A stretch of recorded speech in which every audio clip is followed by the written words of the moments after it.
Good evening, good evening, good evening, and welcome to the Caring View, the online health and social care platform free to access to absolutely everybody. Before we get started, you know the drill. Hit that like, hit that follow, subscribe to us on YouTube, find us on Twitter, X, Twitch, Instagram, LinkedIn, you name it, we are there. Follow us on Spotify and all of your favorite podcasting sites, and you can listen to our Spotify, our podcast directly through YouTube. www.thecaringview.co.uk for all of our free resources. And yeah, this is us. We are the Caring View. Everything is completely free. We do not charge for anything, and the only reason we can do things completely free is because we have some absolutely wonderful sponsors who continue to support our work here at the Caring View. So, without further ado, we want to say a huge shout out to Prosperwell, the UK's leading digital marketing agency, www.prosperwell.co.uk. Prosperwell will support you with all types of marketing, whether it's just to fill your beds, bring more business in, or actually with your recruitment, get your name out there. Have you had a bit of a naff time when you want to sort of rebrand and get yourself going and to change the perspective of your organization? Give Prosperwell a shout.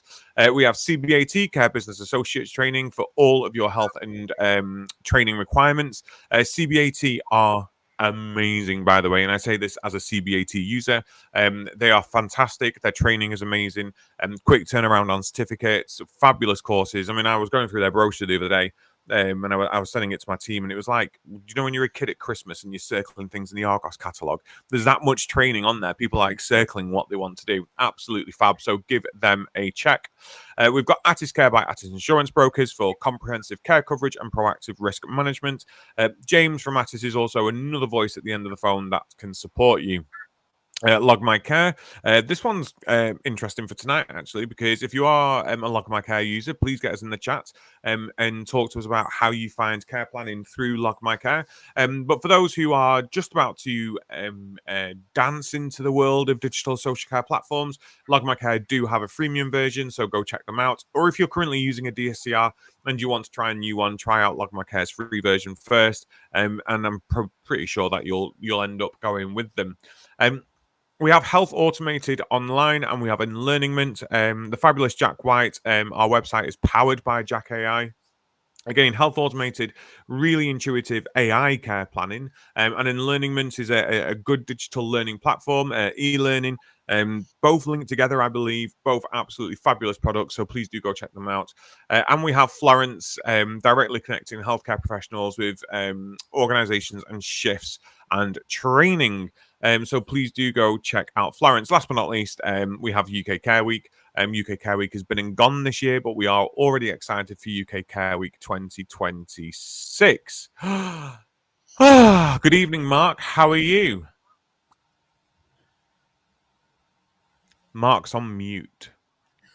I know it's been a while, Mark, since we've done this, but I know you'd never know I use technology every day at work, but you know, yeah. No, I'm good. You? I'm very good, Mark. I'm very tired. I was just saying before the show went live.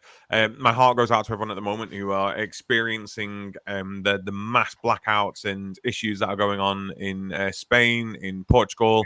My sister was in Madrid this weekend for her husband's 40th, and was almost stranded there. Got a flight back yesterday, finally, but to London Heathrow, which is, for those of you who know, I live in Blackpool. And there was no way for her to get home. So big brother, hero that I am, set off at 5 o'clock last night to go pick her up from London Heathrow. Drove all the way back, did not get home until 4 o'clock in the morning. So these red, bleary eyes are because I'm absolutely shattered. But you can't tell because I recently had my Botox topped up. So, swings and roundabouts. I'm very, very good, Mark. I'm very, very good. My new wig comes tomorrow as well, which I'm dead excited for. So those who don't know, I wear a wig. This is a hairpiece. It's stuck to my head. But I'm also collaborating now with a hairpiece company in America, which is dead exciting. So I'm going to be trying out one of their hairpieces and promoting it. And for anyone who is follically challenged like I am, because underneath this, I am bald as the day I was born, please do reach out. You know, if you want to discuss trying out hair pieces or to be a bit more confident in yourself, please do let me know. I am not ashamed to say that this is a wig, and neither should you be. If you want to try having hair again, get in touch. It's all about body positivity here, he says, with a face full of Botox and filler. But I also feel very positive about that. I'm dead excited tonight because our guest tonight is is, I would say, one of our most frequent viewers, one of our most frequent commenters, and we absolutely love every single week Tina popping up into the comments with her expertise, her knowledge, sharing her experiences, and really just getting involved in any conversation that we have to have. So you're all blessed tonight that the knowledge of Tina Welford is here for us on the show. Tina, good evening. How are you? Good evening, guys. Very well, thank you. And thank you for the invite. It's strange to be on this side of the camera as it was. Hey, Not honestly, in the chat box.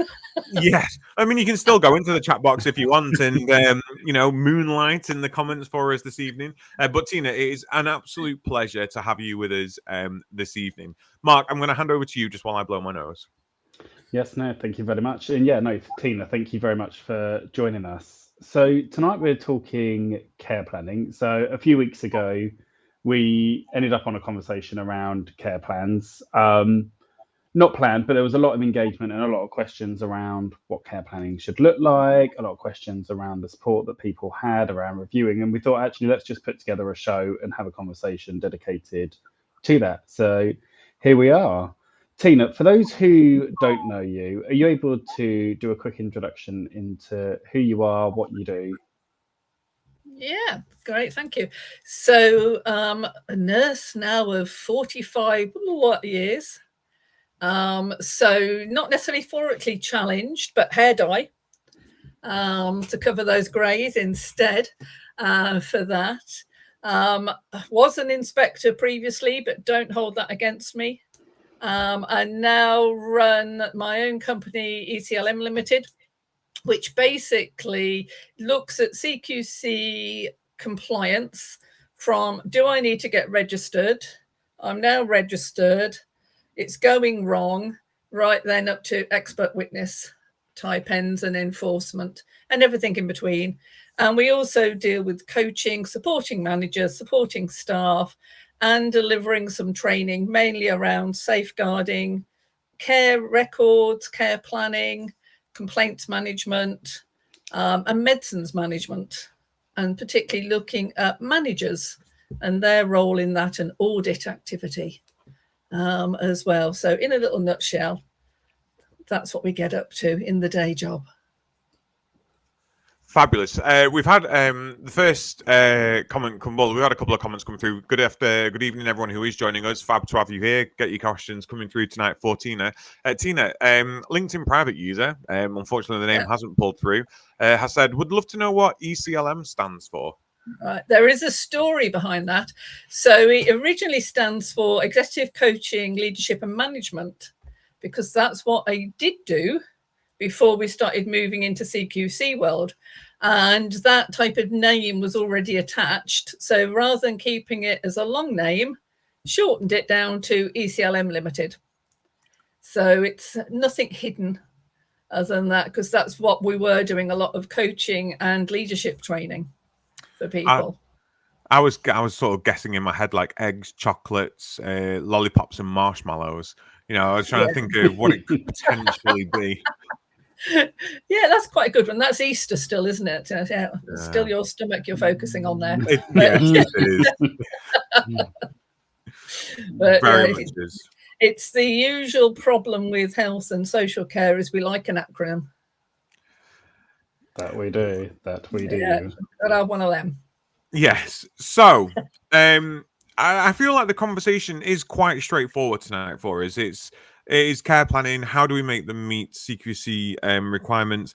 And I know a couple of weeks ago when we originally had our CQC conversation with Louis Worth, private user is James Parker, by the way. Hi, James Parker. I'm sure you were a slay as well in the comments as well. Great to have you joining us tonight. When we originally had this conversation the other week with Louis Worth, we were discussing around care plans, what needs to be in a care plan, who a care plan is written for.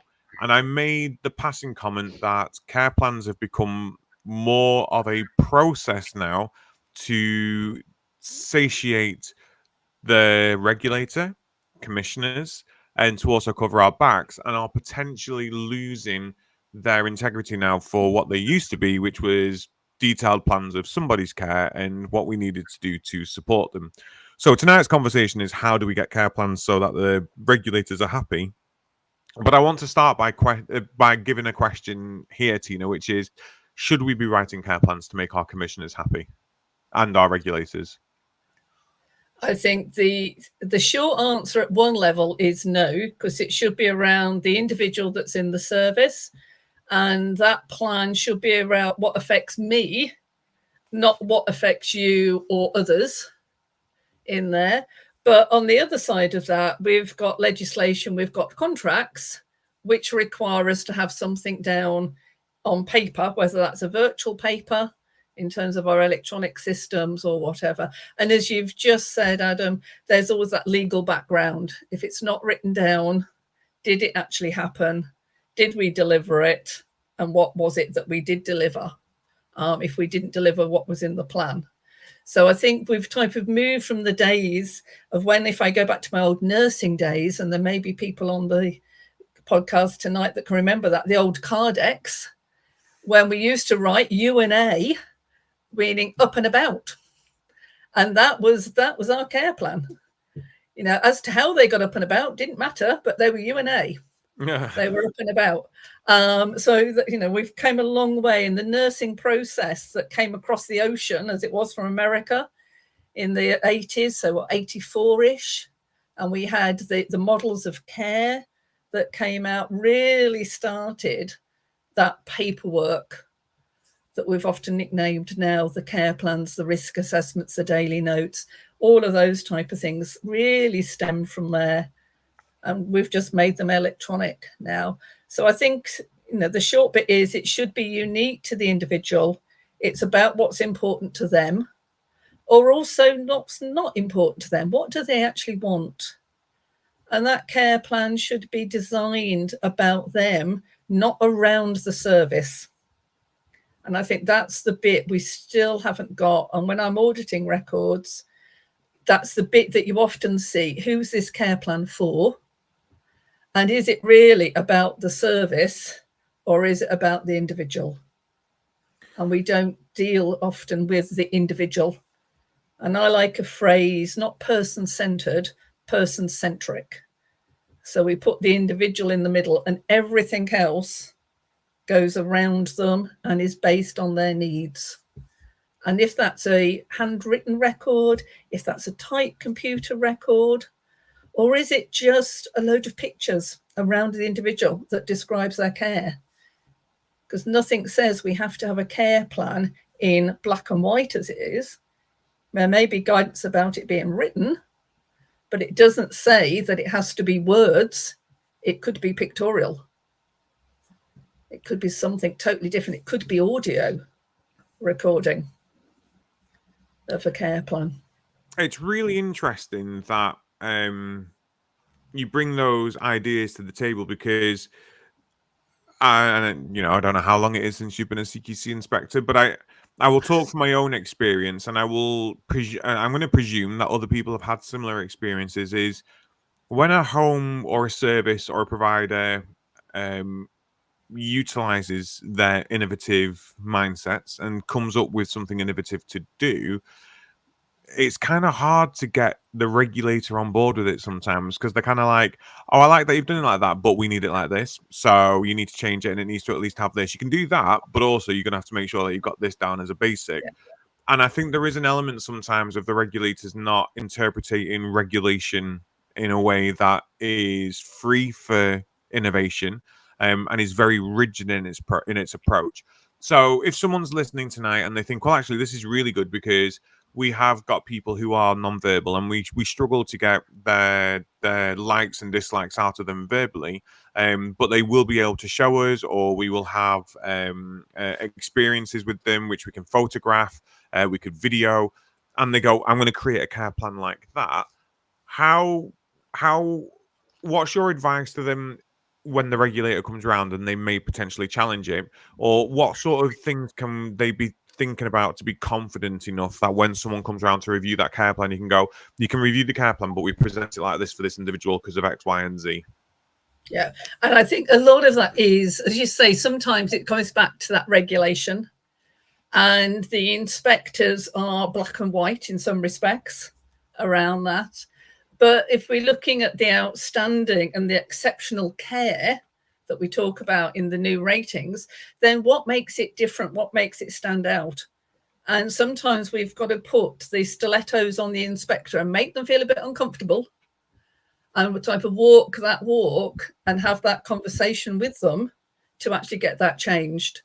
And an example while you were talking there came into my mind some years ago now, where a company had actually recorded for a lady who was totally blind, no vision at all, couldn't see anything. And they'd actually recorded her care plans, the complaints policy, and the safeguarding information on a CD disc. And she used to play music and listen to her music. And she actually played her care plan and then said that she didn't like certain elements of the care plan. She disagreed with it. So they went away, rejigged it, re-recorded it and sent it to her. The inspector turned up and it was, well, how do I look at the care plan? How do I audit it? Well, you do it the same as the individual that's using the service, because you tell us we have to be person-centered. We have to have individualized plans. This is the individualized plan. Listen to this CD, play it, see what's actually being said on there, etc., etc. And they ended up with an outstanding rating. But it is about a strong staff members, whether that's the manager, the deputy, the senior, the care coordinator, whatever. It is about that strong person being able to say, no, hang on, listen to that, see what we're actually doing. We've got another service where the person that uses the service has very limited in terms of how they can communicate. But what they do communicate with, and they use the tool a lot, is Walker's crisp packets. And it has to be Walker's. Other brands are available. But cheese and onion are his favorites. Hates salt and vinegar. And so he actually communicates by identifying from closed questions. The crisp packet is his response. His experience survey, the responses are based on his crisp packets. And that's part of his record. And there's pictures of him holding up the cheese and onion or the salt and vinegar packet of crisps. So if we've got to be individual, the care process, the regulations all talk about us being individual, the nice guidance, everything, then actually we need to deliver that, and we need to push that to the inspector and have those conversations with them. And we can evidence, there's lots of guidance out there that we can actually evidence this is good practice and this is what we should be doing. And it's about changing that mindset in some respects of some of the inspectors. Some are really great. And then we've always got that cohort that are not. Same with any job. And some people will fight back against change because they do. I'll always remember when I first became a John's campaign ambassador, and we restructured how we saw relatives and circles of support in the home. And when our mindset changed, we had relatives that were coming in and providing care, and we're supporting at meal times, we're doing medication. You know, they were doing what they wanted to for their loved one, because they used to do that at home. They just needed somewhere else for them to live, and they wanted to continue providing that care no matter what the setting was. And I remember talking to a CQC inspector about it, going, I'm dead excited and it's great because quality of life's changed, everything's improved. And all they said was, you're doing it because you're short-staffed, aren't you? And I was like, no, not at all. If anything, it frees up my team to do more stuff for the people we support. It just is giving them their life a bit of normalcy that they used to have. In the chat, there has come a question, one that Mark, you were positing before the show started, and it is an age-old question.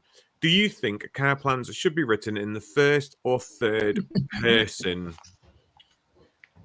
Yeah. And I think that there's a number of schools of thought as to whether we're using the first or the third person. I think there's an issue around capacity. There's an issue around consent there. And if somebody can't tell you, how can you say, I want, I need, I would like?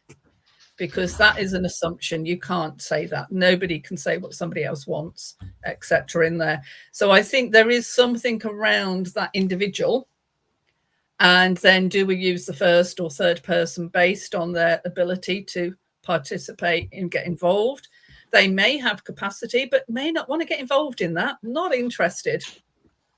So again, it's thinking about, do we use the third person in that?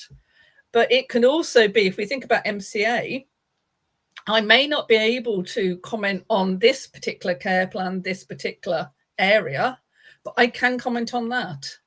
So we could have a care plan document as a totality of first and third person in there. There could also be comments in there by people that are important to them. So that could be a partner, a husband, a wife, or whoever it may be, a friend in there. So that could be in that record. One thing I've been doing recently with the service, with some of the electronic systems, you can audio record. So we've actually audio recorded some of the voice of the individual in terms of what they want their care to be and how they would like it. So it's not us as the professional writing the care plan.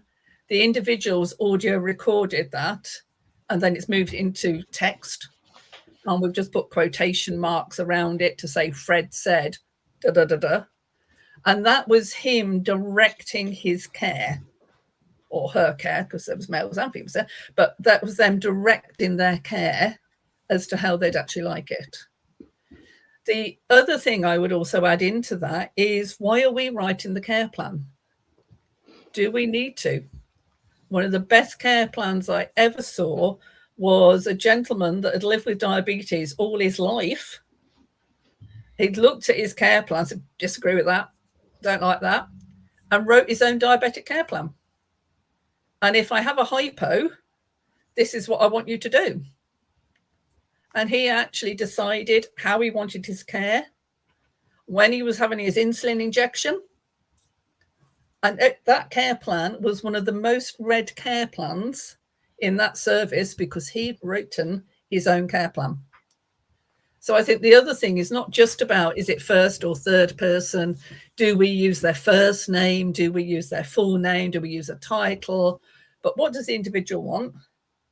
And who's actually going to write that? Who's the best person to actually write that? Because it doesn't have to be the professional. And that's quite radical, and it's quite scary for some people to allow the person that we're supporting, looking after, caring for, to write their own care plan. But why not? There's nothing there to say you can't. Yeah, and that's what makes it really personal. It's probably why it was the most read care plan. Yeah. And I have the same thought as you. And I know we were discussing this very briefly kind of before we went live around whether you write it in the first or the third person. And I'm exactly the same as you. If they don't have capacity, it shouldn't be I would like or I need or whatever, because how do you know? I love the comment there around having your partner or the person's partner or friend or, you know, somebody who's important to them building into that care plan. And I just want to double back to just kind of when you were talking around the pictorial side of care plans. And I do feel there's double standards, having managed older people and learning disability services in terms of what the CQC accept. And I do feel that learning disability services is absolutely adequate to have pictorial, to have it in audio, to have it in any other form that meets the need of that individual. But when it comes to an older adult, the CQC don't accept it as much. And it shouldn't be that double standard. It should be the same regardless, because it's a person at the end of the day.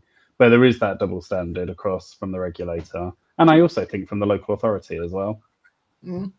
But then again, I would also be arguing back with them around the accessible information standard, because we have to follow that. And your care plan is the source of information. So it has to be accessible. Paraphrasing that guidance, it says it's got to be in a format that the individual can understand. So why can't it be pictorial? Why can't it be audio?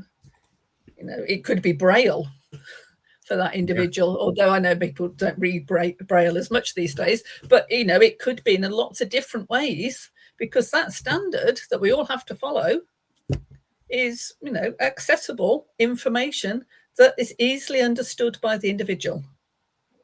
So as the regulator often comes down, if you read a lot of reports, and there was one published today of a failing home, and it talks about care plans in that, but it often goes back to the information wasn't in an accessible format in their reports. Well, here's an example of where we have put it in an accessible format for that individual. So actually, tick, we're doing it. And I was going to say it's a quality statement as well in a minute. I mean, however long these quality statements last for, again, we've no idea. But the providing information quality statements at the moment pretty much covers this, doesn't it? That, we provide accurate, up-to-date information. I'm paraphrasing here, in formats that are accessible or various formats that meet people's needs, whatever the quality statement actually is. But it's there on the quality statement, so you've got all that evidence to be able to back it up for you. I think it was James who'd come in the chat and had said that this was an interesting take so far. I'm not sure whether I'm trying to move it out of the way because we can't see Mark's pretty face. I'm not sure care plans in pictorial format would satisfy the inspectorate, nor would they give sufficient detail to instruct care staff to deliver required care. In my view, where pictorial or audio care plans are required, we've always done them as well as, not instead of, thoughts. And I just want to caveat this as well with, in the good old days, before we all went digital, care plans could be spectacular. Like, they could be the most gorgeous things in the world. They could be diaries, they could be scrapbooks, they could be all of these fabulous things that were individual. One person's could be a diary, one person's could have been a ring bound folder, one person's could have been this, one person's could have been that. It's not now, and we're digital now, and you're sort of bound by the limitations of the system that you use. And overnight, we've sort of just eradicated that individuality and that person-led, person-centric approach to care planning. So we use PCS in our services, and I'm sort of thinking, I'd love to do pictorial care plans. I'd love to have those sort of visual cues. But you can't just upload a picture into PCS's care plans. It's got to be from a web link somewhere, which then gets GDPR questions involved. And how are you storing the images? And when you've got consent for photos, have you got the consent to say that we're storing the photo on this drive so that we can then link it to your care plan? And actually, is that more effort than it's worth? And do we have a supplementary care plan that goes alongside it? But then that's hard to review digitally or remotely because it's not. And it's all just sort of very, very difficult. You are right. Sorry to interrupt. They have become very generic. Yeah. I used to absolutely love moving and handling care plans where it was like, I like to store my hoist here, and then it would have a picture of where you could find the hoist or what the bathroom looked like. But you don't see many of them anymore if they're not written, if they're on a digital system. But I think that's also how are we linking in? So on some of the digital systems, not on all, in fairness, you can actually put pictures into certain bits of that care plan template. So it doesn't have to go in another section as it was in there. So the documents tab or stuff like that. And Mark's point about the equipment, there's a service that I visit and they photograph, it's a domiciliary care, and they photograph bits of equipment. So that's what the bed looks like. This is this person's wheelchair, whatever. And that's actually attached in the care plan. And in there, they've got the pictures of the hoist and which loop and which slings we're using in different bits in there. And there's one which he's got half his head missing, but the gentleman loves it. He actually sits in his sling while they're taking the pictures. And he's got bilateral, quite high type mid-thigh amputations. So his sling has to be on very carefully and stuff. So he actually sits there and he quite enjoys having the pictures taken. So his moving and handling care plan. So whenever he's being repositioned with the hoist, if I didn't know which hoop to go, I have a picture with a smiley face normally of him or a cheeky wink in some of the pictures that is actually put up. And that says a lot more to me than 1,000 words, which, let's face it, if you're a carer in the community, half an hour call or whatever, you are not going to read a care plan that's 2 pages long. Having that picture in there that's very quick, I can look at, I can compare it to how I'm putting the sling on, the hooks and everything else, makes that a lot better and deals with the risks. and the risk mitigation. And that's one thing we haven't touched on, is the link between the care plans and the risk assessments. I think so often, and this is a really good point that you bring up, because so many times care plans are written and they've got nothing to inform them. And I do find that, you'll have like bed rails care plan. I'm like, right, well, have we assessed this person for bed rails? Have we got a mental capacity assessment for it? Have we got, everything that we need for us to then have this care plan? They've got a nutrition care plan, but we don't have an assessment that meets it. We've got an oral health care plan, but how have we actually assessed our oral health needs? Tina, how do we get the information we need to build care plans? Can we just build a care plan without getting that information? What's the best approach? I mean, we've got to have an assessment of some description in place. Now, after saying that, I do appreciate that we have people that come in as emergency missions into service. We don't have time to do lots of assessments. We don't have a pre-assessment because they've just turned up on the doorstep. But normally you're looking for your pre-assessment that starts to underpin your risk assessment, is starting to inform your care plans in there. We've also got certain guidance of things that we need to be able to do and follow. So things like the oral health, and there's a big campaign again currently around oral health. And we had the NICE guidance years ago, pre-COVID, dare we use that term? So NG48, that actually provided us with a number of tools that we should actually use that then informs our care plans and stuff like that. So I think there's about the assessment, there's about the conversation with the individual in there, there's the about me type of what's important to me type process that starts to feed in. And then obviously we've got the risk assessment element that interlinks with the care plan. My big type of issue with the risk assessments is that you'll have a risk assessment that says one thing, and that's linked to a care plan, but that risk assessment has been linked to one care plan, not to another where it's appropriate, and it says something totally different. And we were talking like tonight before we came on air about a care plan that I looked at today. This person lives in bed, but when there's a fire, can actually walk down 2 flights of stairs, and supposedly is immobile. And there's a falls risk assessment, and there's a moving and handling risk assessment that all tell me this person needs full support to be mobile because they're unable to move themselves.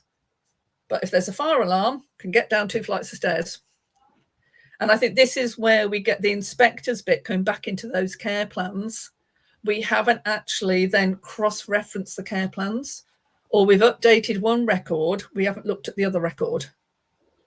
So we're not actually joining it up. Sorry, Mark. No, it's all great advice. And I think it comes down to what your audit looks like and whether it prompts your staff and they know what, because just listening to you there, I feel like you should, for emergency. So I'm reablement. So we have people coming in and going out of our service all the time. It's such a fast paced service. But actually, we have light touch care plans because people can be in our service for a week. So we're not going to spend all of our time and energy creating this really in-depth care plan. They might be only here for a day or whatever. But I think just listening to you there around, actually, if you've got a fire grab plan, actually, if you're updating the care plan, you probably need to review that because if the needs changed or whatever. But I almost feel like as a service, you might want to look at what your audit looks like or have a list of all the documentation, like all the templates or however you code your documents, so that actually whoever's doing that audit can think, actually, I need to look at this, and this. Because so often, especially in a care home, they're kept in all different places. It might be your meds plan is kept in the medication room or whatever. So, yeah. And I think your audit shouldn't be a tick list. And it should be a qualitative document. Yes, there may be some ticks, names on it, date of birth, tick, tick, tick. But is that correct? Is that date of birth correct on there? So not just tick, tick, tick. It should be a qualitative approach. And we don't need to audit every care plan every week, every day, every month. It should be relevant to that individual. So we could have care plans a daily, a weekly, because their conditions changing, things are happening. There may be others that are quite stable, and it may be every 3 months, every 6 months, or even longer. But we're auditing those And we're actually looking at the whole document. And some of the electronic systems are actually quite helpful when it comes to this, because one of the things I like to do is download the hospital grab pack that some of the systems will produce, because that will give you an overview of all the care plans, the risk assessments, the key information. And what does that tell me about the individual? And some of them will give you a scoring as to what bit's missing in there. And the classic often is the do not resuscitate, the respect, those advanced directive type tools. They've not been scanned into the system, so it's missing from there. And they're very easy, very quick to actually see what's here, what's not here. So we can actually get the systems, okay, it depends on your system, but we could actually get the systems to work for us. If I'm auditing a care plan, yes, you've got all your knowledge, you've got everything else, as any manager, anybody that's worked in the service will have. But often I'll use a blank piece of paper. And actually, what does this tell me? And actually just go through the record, the risk assessments, the documents. Has it got a GP summary, whatever it is? And literally just go through that. And what does that tell me? And often I find that that is a better way of auditing than just a tick list, because that doesn't tell me anything. My other bugbear, and this comes down to reassurance versus assurance, is you find there's bits that are missing. So you do an action plan, and you may put that on your service improvement plan or wherever else. But then do you go back and sign off the action? And also the outcome from that action. Not that, well, yes, we did it, tick. But what was the outcome? What was the impact of that? And that's what gives you the assurance. Otherwise, you're in reassurance. And we know through regulation, what we're looking for is assurance, not reassurance. So I think, you know, people, if one of the top things to take away from this evening is go and have a look at your audit tools, and are they working for you or against you? Do they provide you reassurance, or do they provide you assurance? And then those actions that fall out from that, does that go into your service improvement plan? Do you have a separate plan? What does that look like for you? And where's the outcome and the impact of that? And if we haven't got all those segments, then how good is our audit? Yeah, no, absolutely. Some great advice there. I think the only other thing for me, and Adam, then I'll bring you in around, because I know that you do a lot of auditing, for me is around what do those care notes also say? Because I think sometimes they're very telling. Actually, are they delivering the care that is in the care plan, or are they doing something completely different because Mrs. Smith has asked them to do it that way, but nobody else knows that, and that's just become the norm in the day-to-day. So definitely check out the care notes as well. And I think also while you're there in the care notes, you can double check that they're recording them factually and how you want them to the standard that you expect. Adam? Yeah. No, I was just going to say I agree. Like, and you know, I love to see a care plan audit that says, you know, is there a needs assessment in place? Is it complete? Is it person centered? Yes, right. Well, is there a care plan that matches those needs? You know, does the care plan match what those needs say? Yeah, there is. Great. Now let's have a look at the care that's being delivered. Is the care that's being delivered in line with the care plan? Are we doing what this care plan's saying? Yeah, we are. Fabulous. Right. Perfect. If not, we can't triangulate, and that does concern me. I think for me, I am on the side of sympathy for care homes and care providers and managers nowadays, because not only do we have to have nurses who can care plan and seniors who can care plan, we need to have nurses and seniors who can use systems, who can understand new digital systems. But then when you were talking then about auditing, I love an audit. I love auditing. I love action planning them. I love being able to assurance check them. So spot checking other people's audits to make sure that they've picked up what we need them to pick up, and making sure that when you do an audit, so let's say you're doing 10% of Mars, put in the audit whose Mars you're looking at, because the last thing you want is a regulator coming around and going, well, I've looked at these Mars sheets and I've picked this up and your audit's not picked them up. Well, of course it's not, because you've not audited the same Mars that we've audited.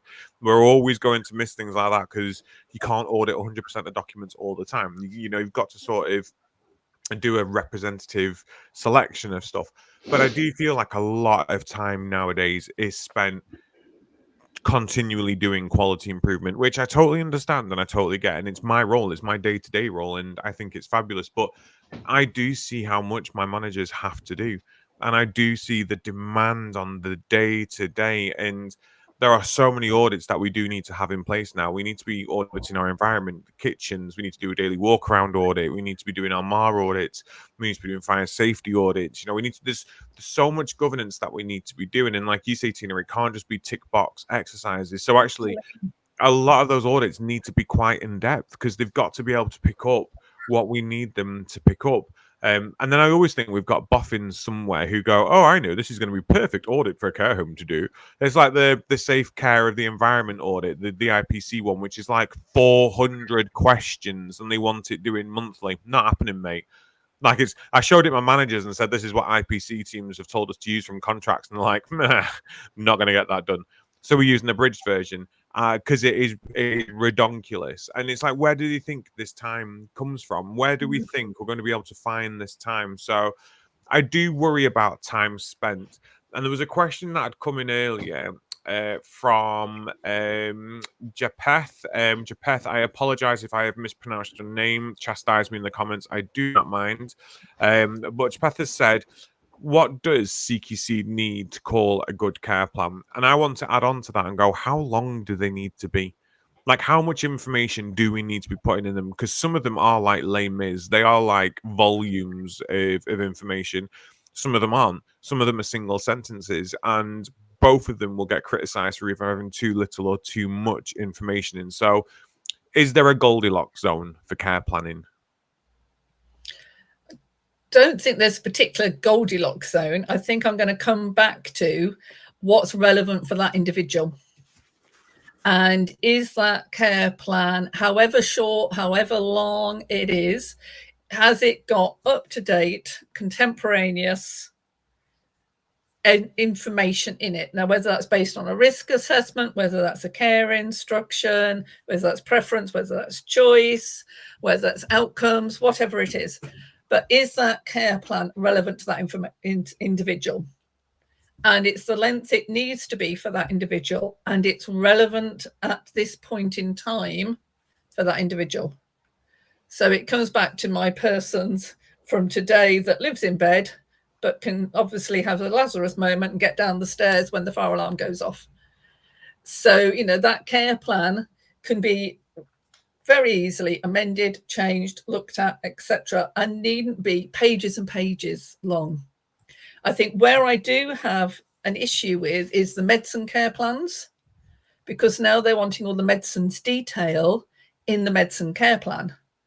Well, you have somebody that has 20 medicines, so 20 different tablets, ointments, creams, whatever. That's massive length, and nobody's ever going to read that.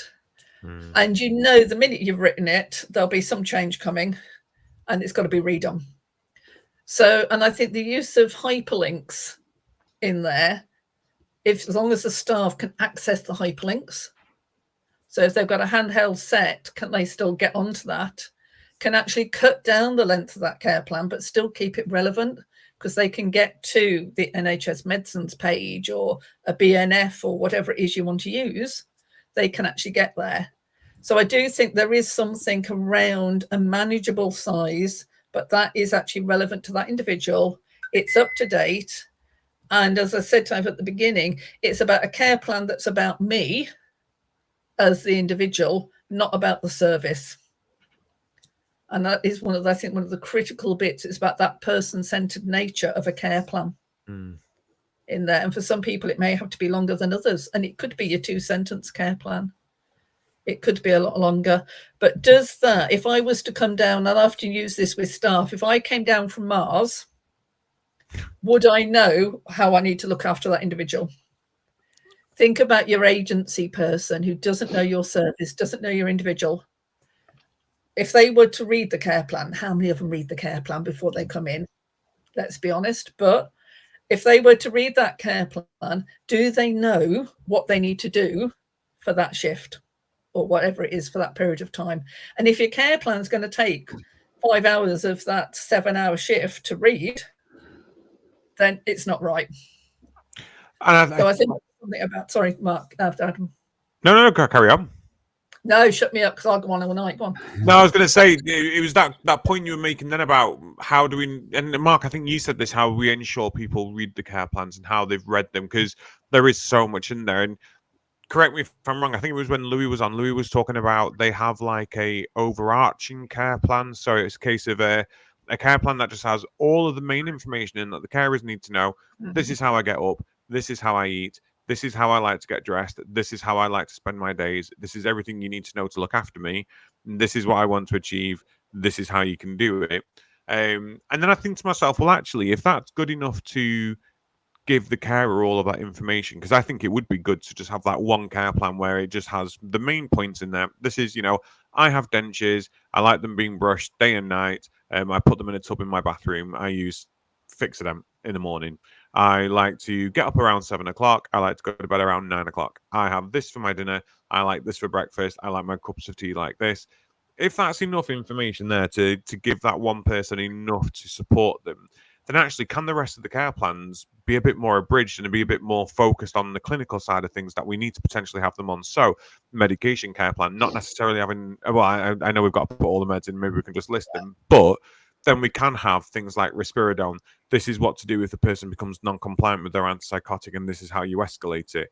Anticoagulants, making sure it's in their skin integrity chart so that we know that if they're bruising, we don't need to potentially be putting a million safeguardings in because this person's on a Paxiban or something similar and they are going to bruise like a peach, and we've got to sort of maintain that.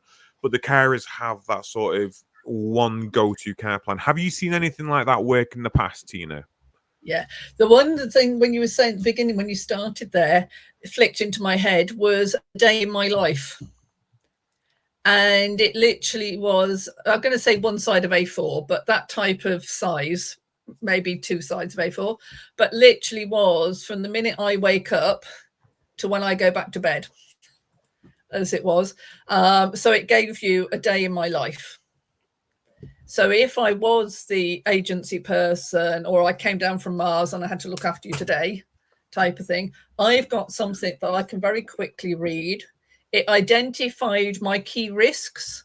So it could be your anticoagulant type of key risks. It could be something around behavior that I do or don't do and how you actually support me during those times. So it could be just those key points there. It could be actually, I want a male carer, don't want a female carer. And if you send me a female, they're going to get hit.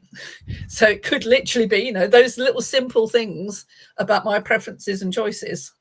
It could be I'm a diabetic and whatever in there. So it was a bit like a grab sheet, if you like, but it was a day in my life. So when I get up, this is what I want. This is how I do. This is how I start my day, right through to this is when I now go back to bed at night, as it was. This is what it looks. And when I want to go back to bed, whether it's 2 o'clock in the morning or 11:30 or 5 o'clock in the afternoon, but it literally gave you a day in my life. And it's like, and then that would signpost you to that anticoagulant risk assessment, to a wound care plan, if I've got, a wound or whatever, but it literally just gave you that 2 sides of A4. Yeah. It was the day in my life of. I feel like that day in the life is very learning disability service orientated. I think they're very common in learning disability, and they're not very common in older people's services. And I don't know why there is such a difference in the care planning. I mean, I absolutely love the idea of having, so you'd have your care plan, it can be as long as you want, and it takes somebody 3 hours to read, it takes 3 hours. But how about we have them in an infographic? How much information do we see over social media in an infographic that would have been like, 3 or 4 pages long? They're so visual to understand. They capture all the key bits. There are a lot of AI tools out there. Now, obviously, we're going down a completely different pathway around consent and data and bits and pieces, unless you know how to build an infographic. But actually, they could be a great tool for your staff to have as a one-pager somewhere in the person's bedroom, in the care plan. Just thinking slightly different. I think if you're on a digital system, you could probably think about the forms that you're using, whether that digital provider allows you to build your own forms, because actually you could probably embed something into that form. So you could have the reams and reams and reams, but the top section is just something that you can very easily print separate. Exactly. Or maybe different fonts or different color text, depending on people, if there's colorblind people or whatever in the service. But you can actually, some of those systems, you can amend the way you've actually recorded stuff. So if you can't put your graphic in, then can we just highlight certain bits that your eyes automatically go to, so you get your key information from that as well? As the cynic in me, and I'm going to be the cynic, because there are people out there who will be cynical, and I want them to be able to understand that it's actually okay to be cynical, because I get it. The cynic in me is, in principle, this is amazing. Like, in principle, this is fab.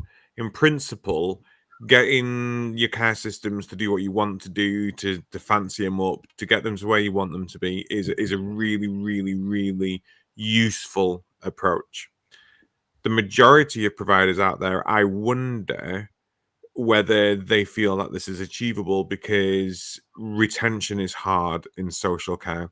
Finding the right nurses is very hard in social care, and finding people who want to be able to come to work and write the best care plans and put all this effort and work into using a digital system is hard in social care.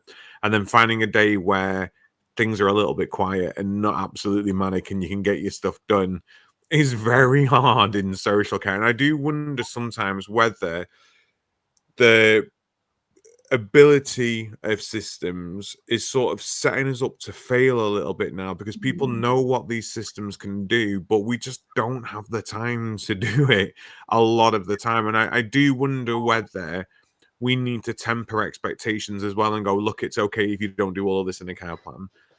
It's fine that you've got the basics in. It'd be great to work to something more. But I do just wonder whether some of it is unattainable at this moment in time for a lot of people out there. Am I being too cynical? No, I think you're also being realistic for some services as well. But I also think if I flip that over, it's also, is the system running us, or are we running the system? And at the end of the day, we're the consumer of that system. And should we go back to whoever manufactures that system and platform and actually go, yeah, it's not working for us, or this isn't right? And we do know that some of those companies out there are quite responsive. Some take quite some time, but some are quite responsive.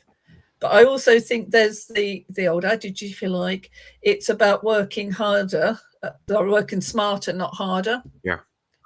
And same issue you've just said with the manager, how the hell do you expect me to do this? And baby bathwater, everything happening, stress levels through the roof. And I picked up the device, put it onto audio record, and I said, now do it. And within seconds, the care plan's there. And we're carers, we're not typists. Yeah. We're having to learn those type of computer skills, if you like. But people came into this industry because they wanted to look after people, not because they wanted to play with a computer. Yeah. And stuff. So I think it's also about using that technology to help us and to enable us, not to actually block us. Yeah. And if it's not working for us, then why use it? And I think it comes back to, De Bono's thinking hats, if you like. Let's get the black hat off and let's get on the blue hats, the yellow hats, etc. And actually, let's be creative with our thinking and stuff, and not be controlled by the technology. So just while you're mentioning technology, and I'm going to ask this question because I know Mark will be interested in this question as well. And then, Mark, I'll leave you to finish us off before we close out. But Japeth has come in and said, what about the use of AI in writing a care plan? What are your thoughts here, Tina, if we're talking tech? I think it's interesting. We've all, there's massive debate, and there is some guidance coming out now around confidentiality, the different AI platforms, etc., for that. I know there's a big conference coming up. I think it's in a couple of months around AI in home care and how that's type of developing and things. So it's something that's going to come. But I think there's still that cautious nature around the confidentiality of that, seeing people's personal details put into that. I think it's okay if you're using it anonymously. And I think it's also useful sometimes where you've got a blank piece of paper and you actually need something on the piece of paper to help you get your brain thinking. And I've used it, hands up, to do a DBS, which was blemished with 3 quite serious offences as it was. And we had to write the risk assessment. And the manager and I were sitting there with the blank piece of paper. I said, oh, I know, hang on. So got AI, put in what the offences were and a risk assessment. And of course, it generates something for you. Actually, we don't want that, but that's what we want. So I think it can be useful like that, but that was totally anonymized. Nobody would know who it was. Okay, the individual might know that's about them, but there's no names on there. So I think there is something where that could help us, but I think we're not quite there yet around that confidentiality bit. And, you know, we don't know. We all press delete, but we know it's still there. Yeah. And I think that's still that a bit of concern. And who's hosting the platforms and where they sit. So I think there's still risks there. I think it will come, without a doubt. And we're seeing Google, I better not say the words because people might have them attached, but those devices that you speak to, and there's some interesting ones now where you can actually dictate your care notes through those devices straight into your care plan system. And it actually is quite good in that effect. But what you don't know, yes, that's going into the care plan and you're doing it with the individual, and the individual can comment at the same time and it uploads it into the care plan. But is it gone anywhere else? Yeah. And I think there's still those unanswered questions yet that just make you a little bit nervous about it. Yeah. I know Mark likes his technology as well. I was about to say, Mark's our resident AI expert here at the Caring View. Mark, AI in care plans, yes or no? I was just scribbling some yes and no, and I'll explain. I was scribbling some notes. I think, firstly, you need to do your due diligence with AI. I think when we're talking AI right now, we're talking about, you know, generative, so like Copilot or ChatGPT, but actually there's so many other elements in terms of, you know, I spoke earlier around actually, could we start using infographics? You could use AI for that. So there's so many different elements. So I think it depends on what you want to use the AI for. I think the systems that we're embedding into our care plans are starting to use AI. So things like Sentai, which is, you know, something that you can have in somebody's own home or in a care home, and it will feed out using AI. Something like Pain Check, where you might be using that data to feed in. And I think it'll only be a matter of time before the data is updating the care plans itself for care services. I don't like the idea. I think it makes them very generic. I can tell straight away if something's been written with certain, like if my staff use ChatGPT, I can tell straight away. If they use Copilot, I can tell straight away. If they use Grok, I can tell straight, and I can tell the difference between the three. All I would say is if you prevent your staff from using it, they're going to use it without you knowing, 100%. Even if you block it on the systems you're using, they're going to do it on their personal devices and email it or WhatsApp it to their work. So you might as well embed it, but have strict kind of guidelines around the usage and what you want to use and what you do with it and how you're going to make sure they don't put data in. And a lot of it's around training and expectation. So I think we should embrace it, but make sure that we're doing it safely so that we don't have staff just going rogue and doing God knows what with our data. Yeah. Yeah, I mean, I agree. I think there's, I mean, someone's just come into the chat now saying reality check, vast majority of individuals do not read their care plan. I feel like jury's out tonight on care plans. I feel like there's a lot of good stuff going on. There's a lot of cynics out there like myself thinking, do we have too many care plans? Do we need a care plan for each individual ADL? Can we just have one care plan which covers what we need it to? And again, Tina, I think your approach of what works for that individual is important. I've taken some thoughts away from this myself to figure out how we adapt our care planning process within our group, and I'm going to take it to the managers and ask for their opinions and their thoughts around what they think will get better, will make better care plans. But there is definitely this consensus that care plans are too many, people aren't reading them, they need to be simplified, and they need to be effective and responsive to those individual needs. Tina, you've said we need to make sure that, yeah, we are meeting regulations and we aren't breaching, and we're doing what we can. But actually, first and foremost, these care plans need to be designed in a way to support an individual in receiving care how they need to receive it. I'm hoping people got stuff from this tonight, especially around the last bit around AI. I think that's super important. And if you do have questions around AI, please do get in touch with Mark. Mark will... I'm offering his time here, like he's got loads of it and he has none of it. But Mark will support you around your questions and your answers around AI. You can try and get in touch with me, but I will be completely honest. I'm sort of AFK from social media at the moment. I'm trying not to do much on it. But it is a very interesting question. And obviously, if you've got more questions, just get in touch with Tina. Tina is the know-all of this sort of stuff. So, I mean, we love it when Tina comes in the comments week on week with ideas and suggestions and stuff that you're doing and stuff that you've seen, Tina. It's inspiring to us, and Mark and I take so many notes from it. And it's been a pleasure to have you on tonight discussing care plans. It's been really, really insightful, and I think it'd be good for us to potentially revisit this in a couple of months' time. It would definitely be good for us to revisit this with, I don't know, someone who's written their own care plan, or with some more case studies of good and outstanding practices. So if you are watching this right now and you want to share how you've made your digital system work for you instead of you work for it, please do get in touch, because we'd love to hear some of these examples, selfishly, specifically around PCS, because I find it totally non-intuitive and I'm struggling with it and I want it to be spectacular. But yes, I think a really, really good conversation tonight. Really interesting approach to care plans. Tina, have you got any final thoughts for our listeners? No, I think really just remember it's about me, and the care plan should be focused on me, not on the service. And I think that's, a key thing in there. But, don't lose sleep over it. And, do what fits you and the individual. And it's been great to be this side of the camera as it was, and not putting little comments in the in the chat box. I've missed that bit.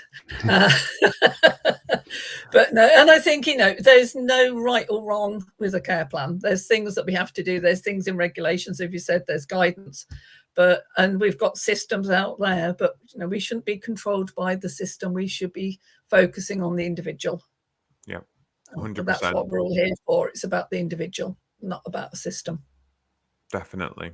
Thank you, Tina. And you're more than welcome on this side of the camera as often as you'd like to be. Mark, final thoughts from yourself? Final thoughts from myself. No, I think there's been some great, and I've got notes as always. I think something really easy that providers can implement if you don't have a summary or you're thinking of something, and I know we touched on this last time we spoke, is what I've always done is a 5 golden rule. So actually at the top of their care plan, 5 things that individual really wants the carer to know about them, even if I think actually sometimes the talking points, the care need, whatever it might be that are important to the person. The only thing I would say is think about your service as well and what you want out of those care plans. I think if you're a learning disability service, and I'm not just saying this because they sponsor us, actually somebody, and a reablement service, someone like Log My Care that have a goals-based care planning system is probably actually really good for your service, because you can track them, monitor those goals. I think if you're looking for something that's powered completely by AI, you probably do want to check Health Automated out, because they're probably the most advanced care planning system that's out there doing it. There's other ones that I've met over the last couple of weeks that have come into market, not quite ready, but I think we'll see a big shift in terms of what systems are able to do for us compared to what we currently know. So yeah, just keep your eyes out. Yeah, definitely. Yeah. And PCS, Adam, has goals on it as well. Oh yeah, I mean PCS has. I do love so for PCS, I love that you can have short-term goals, you can have long-term goals, you can measure on your review whether you sort of stationary, whether you're progressing towards them. And I think it's fab. This is where I struggle though, because I do feel like there is a lack of understanding and awareness around goal setting and outcome-based approaches in care, because Absolutely. it is relatively new in the world of health and social care outcome-based approaches. And we still have inspectors who will come round, and I'm not saying this has been from my services, but we've heard anecdotally this information where it's like no pressure ulcers in a care home. You've got zero pressure ulcers. No one's got any pressure injuries. They've not had pressure injuries in the home for months and months and months and months and months, probably 12 calendar months. But someone's care plan doesn't state how often they need to be repositioned, and they're in bed all the time. So you are at risk. You are not safe. And I'm like, hang about. The outcome is no one's got pressure injuries, Yeah. and that's what we need to focus on right now. Not whether we've written in someone's care plan that they've got. Let's say we've got a couple of grade 3s and grade 4s in the home, and the care plans don't state how we're supposed to support that individual. Hands up, get it. We are not safe. But if you are showing outcome wise that everyone is happy, everyone's at good weights, your water lows are great, your musts are great, and no one's got a pressure injury, that should be good enough to satisfy regulation, in my opinion. But because of that, I just don't feel like people get outcomes and goals properly. I don't think they understand them. So nutrition care plan, have a healthy, balanced diet. Right. But they're also a diabetic type 2, and they need to have low sugar. But also they're on IDSI framework, and they need to have a 4 and a 3. But they also need the food being fortified. So how is it a healthy, balanced diet? That's what I don't understand. So there's none of that sort of person, like you say, person-centric outcome goals, where it could be, to have a diet which meets my IDSI needs, which are X, Y, and Z at this moment in time, and to maintain a weight plus or minus a kilogram of this weight, because that is essential for me, because that will keep my must and water low within this range, so that when you go and review the care plan, you've got something to measure. You can measure it. How do you measure a healthy, balanced diet? But there's very little out there in the way of awareness and training and support for these people, because you come out of hospital hitting heads with nails at them, look at the outcomes and what is actually happening. 100%. Drop downs. I have a pet peeve of drop down options. We've added another to most sections. I mean, I don't know. I just feel like we need to have a bit of a rethink at this moment in time. People coming, especially nurses, coming straight out of university, coming into social care, no issues with that. Love it. Brilliant. You've chosen us over the NHS. Fab. Probably have never written a care plan in their life, and have never used PCS in their life. And it's, how do we get the people to understand this? And then you've got a lot of people whose first language isn't English.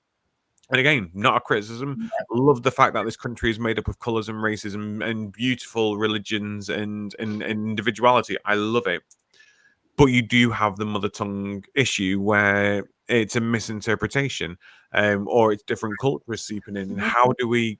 It's just a cacophony for me of issues that we all know what the answers are, but actually, how do we apply that across the board and get people trained to where we need them to be? And I suppose that's a question for your individual organizations. And if you've got the holy grail answer, please let us know, because it will make a massive podcast and we can get that information out there to everybody. If you do want to get involved, www.thecaringview.co.uk. I think you can contact us through our website, but if not, thecaringview@gmail.com. Drop us a message on there, or drop us a message on one of our socials, and we will try and pick them up. So if you do want to get involved in a further conversation around care planning, let us know. I'm also starting to look for people who want to come on and talk around well-being and health. The Caring View is primarily a platform for social care and for raising awareness in social care, but we are seeing a lot of changes in the world at this moment in time, and I think it would be remiss of us not to have conversations that necessarily don't relate to social care themselves, but to ourselves they do relate, and in turn relate to social care, if that makes sense. So if you want to come on and you want to talk about how we can promote better physical health, better mental health, better resilience, I'm really, really, really passionate, obviously, about the LGBT community. And if anyone is brave enough and is confident enough to come and talk around the effects of the Supreme Court ruling in America and how that's affecting things, and I'm not going to get upset, but how that's affecting things in this country, please do get in touch, because all of these issues will affect us within our workforces, within social care itself, but also the people that we are supporting. So if you do want to get involved in any conversation whatsoever, drop us an email, thecaringview@gmail.com. We will be happy to have those conversations, and we would love to get you on the podcast. Even if you want to come and do a takeover, Mark and I are happy to sit in the background for you to come and run the show tonight. So yes, please do get in touch. Until then, Mark, what's the schedule, Mark, for the next couple of weeks? I feel like we're a bit higgledy-piggledy. So we are fully booked all the way through till September, but doesn't mean that we can't use one of our catch-up shows to have a conversation if somebody's passionate about having a conversation. Or, of course, if you want to do a takeover, you can do it on a different evening. It doesn't have to be a Tuesday. It could be a lunchtime on a Monday. An advance warning, there is no show on the 20th of May this coming month. 'Tis my birthday. I'm away in a yurt in Ripon, looking at the stars, paddleboarding and swimming in the lakes, and I'm not mean enough to make Mark do it on his own. So there will be no show on the 20th of May this upcoming month. But please do get in touch, and I'm sure we can slot you in. Right, until then, have a blessed evening. Please do all take care. Have a think about what you want to have a chat about. Get in touch. But until then, we will see you on the next Caring View live at 7:30 across all your favourite platforms. Good night. See you later. Thank you, Tina. Thank you, guys.